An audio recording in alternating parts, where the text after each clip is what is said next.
আমি শেখ হাসিনাকে যতটা সম্মান করি বা স্নেহ করি, সমর্থন করি, তার চাইতেও আমি বহুবার বলেছি আমার ব্যক্তিগত দুর্বলতা শেখ ফজিলতুন্নেসা প্রতি। আমি ছাত্রলীগ, আওয়ামী লীগ, শেখ মনি, আব্দুর রাজ্জাক এদের কারণে করতে পারতাম না যদি আমি শেখ ফজিলতুন্নেসার আশ্রয় না পেতাম। তাই ওই মহিলার প্রতি আমি আমৃত্যু কৃতজ্ঞ। সে কারণেও তার কন্যাকে আমি অনেক সময় বিষ হজম করে মেনে নিয়েছি। এবং আমি কিন্তু বলতাম যে দেখুন মাননীয় প্রধানমন্ত্রী, আমি খুব দ্বন্দ্বে থাকি, কখন আমি আপনার মান নষ্ট করি, কখন আমি আপনার মনে আঘাত করি। কারণ আমি সত্য মিথ্যা বুঝি না, আমি যা বুঝি তা আমি না, প্রকাশ কিন্তু জনাব করতে লতিফ চাই। সিদ্দিকী, আপনি যখন মন্ত্রী হলেন তখন হুম, সংসদে আপনার যে ভাষণ, সেখানে তো আমরা শেখ হাসিনার প্রতি আপনার একটা পুরো অবশ্যই, পুরো লয়ালিটি আমরা এটা দেখতে পাইছি। অবশ্যই আমার যে নেতা যাকে মানি। ওয়ানলি বিকজ যে তার মাকে আপনি এত যৌক্তিক কথা এত আগে থেকে এটা বলে থাকেন, কিন্তু তার মাকে যেহেতু আপনি মানে ভালোবাসেন বা শ্রদ্ধা করেন, তার জন্য তার কন্যার এই দুর্নীতি, এই অপশাসন আপনি মেনে নিয়েছিলেন। হ্যাঁ, আমি একার অকপটে স্বীকার করব, সেজন্য আমি অনুতপ্ত। আমার এত লজ্জা নেই। কিন্তু আপনাকে আমি বলি, আমি যেদিন জাতীয় সংসদ থেকে পদত্যাগ করি, আপনি অনুগ্রহ করে আমার সেদিনের বক্তৃতাটা যদি শোনেন, তাহলে দেখবেন যে আমি কি কি বলেছি। না, তখন তো আপনি মানে আপনি আমার ধৃষ্টতা ক্ষমা আমি করবেন, কিন্তু কিন্তু বিরুদ্ধে বলিনি। তখন তো আপনার পলিটিকে মানে আপনি আপনি আপনি বুঝে গেছেন যে এই আওয়ামী লীগ থেকে আপনি আর কি পাবেন। আপনাকে যে অসম্মানের মধ্যে দিয়ে আপনি শুরুতেই শুরু করেছিলেন, যেটি বলে যে অসম্মানের মধ্যে দিয়ে আওয়ামী লীগ আপনার যেতে হয়েছে ওয়ানলি বিকজ আপনি পরিবারতন্ত্র, গোষ্ঠীতন্ত্র, লুটপাট, দুর্নীতি নিয়ে আপনি কথা বলেছেন। আপনি কিন্তু আপনার নিজের ভাইকেও আপনি ছাড় দেন নাই যখন আপনি দুর্নীতি নিয়ে কথা বলেছেন। সেখানে আপনি যখন এটি বলেছেন, তারপরও এর মধ্যে দিয়ে আপনি যাইতে হয়েছে এইটার জন্য। মানে আমি জানি না, মানে এটা আপনার জন্য একটু বেদনাদায়ক। তারপর আমরা একটু শুনতে চাই যে আপনি আসলে আহ, এই 10 বছর আর কি বলতে পারতেন বা বলা আপনার উচিত ছিল বলে আপনি মনে করেন কিনা। আমি সত্য কথা বলি। আমি আপনার যে লোকটি এখানে এসেছে তাকে কথা প্রসঙ্গে বলতেছিলাম যে 25শে মার্চের আগেও আমি স্বাধীনতা নিয়ে দ্বিধাদ্বন্দ্বে ছিলাম।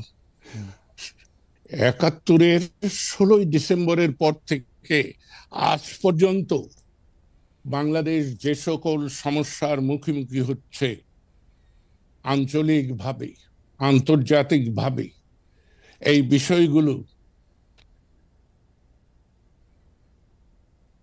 আমার আল্লাহ আমাকে বোধহয় এই জ্ঞানটুকু দিয়েছিল ভূ রাজনীতির পরিস্থিতি সম্পর্কে। তাই আমি চেয়েছিলাম পাকিস্তানের মধ্যেই একটা সমাধান, আমাদের স্বায়ত্তশাসন, বাঙালির অধিকার, বাঙালির মর্যাদা। কিন্তু পাকিস্তানিরা আক্রমণ করেছে। আক্রমণ করলে, যে শত্রু আক্রমণ করে, আমি তাকে প্রতি আক্রমণ করবই। তাই আপনাকে স্পষ্ট করে বলি, পাকিস্তান সশস্ত্র বাহিনীর বাঙালি সৈনিকরা সারা বাংলাদেশ আওয়ামী লীগের, ছাত্রলীগের কোন ব্যক্তি সশস্ত্র লড়াই শুরু করার আগে আমি 25শে মার্চ রাত্রেই সশস্ত্র লড়াইয়ের জন্য তৈরি হয়েছিলাম। এবং তারই মহান ফসল বঙ্গবীর কাদের সিদ্দিকী বীর উত্তম, এবং তারই ফসল টাঙ্গাইলের মুক্তিযুদ্ধ। তাই আমি অনেক বিষয়ে মেনে নিয়েছি, মেনে নিতে হয়। আমি কিন্তু বিপ্লবী নই, আমি কিন্তু অসামাজিক নই, আমি একজন পারিবারিক মানুষ।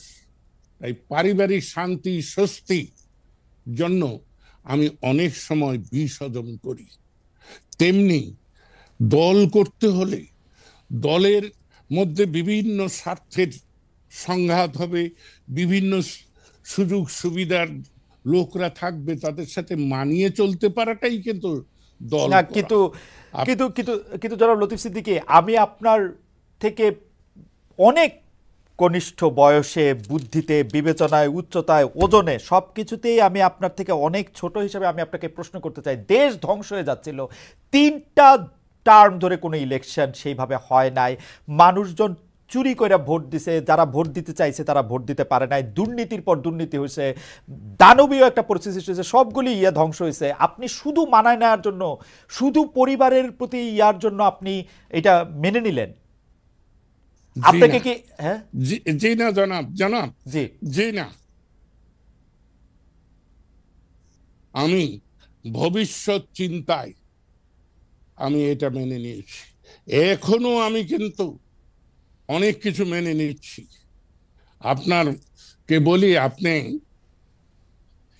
এই 2024-এর বাজেট অধিবেশনে আমার বক্তৃতা শুনবেন।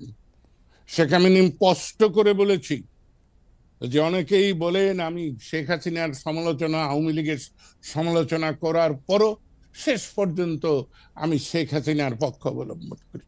আমি বলেছি হ্যাঁ করি, কারণ আমি দেখতে পাচ্ছি শেখ হাসিনার পরে বাংলাদেশে পরিণতি কি হবে, বাংলাদেশে কে নেতৃত্ব দেবে। 5ই আগস্ট নয়, আমি জুন মাসের শেষ দিক থেকে এই বৈষম্য বিরোধী আন্দোলনকে, কোটা বিরোধী আন্দোলনকে আমি সমর্থন করেছি। কিন্তু আমি কিন্তু বুঝেছি যে কি হবে। আমি আশান্বিত হয়েছিলাম যখন ডক্টর ইউনূসের নাম ভেসে এসেছে, কারণ আমি ডক্টর ইউনূসকে পছন্দ করি, এ কথা কিন্তু কেউ বলবে না। ডক্টর ইউনূস স্বয়ং জানেন আমি তাকে পছন্দ করি না, কিন্তু আমার মনে হয়েছিল যে বাংলাদেশের সাধারণ জনপরিষদ, জনগোষ্ঠী, যারা কোনো স্বার্থের কাছে নতি স্বীকার করে না, তারা এক বাক্যে ডক্টর ইউনূসকে মেনে নিয়েছিল। এবং আজকে বাংলাদেশের এই 5-6 মাসের অবস্থাটাকে আপনি দেখুন। না, সেজন্য তো আওয়ামী লীগ দায়ী, বাংলাদেশের মানুষ সেজন্য তো আওয়ামী লীগ দায়ী, সেজন্য তো আওয়ামী লীগের 15 বছরের দুঃশাসন দায়ী।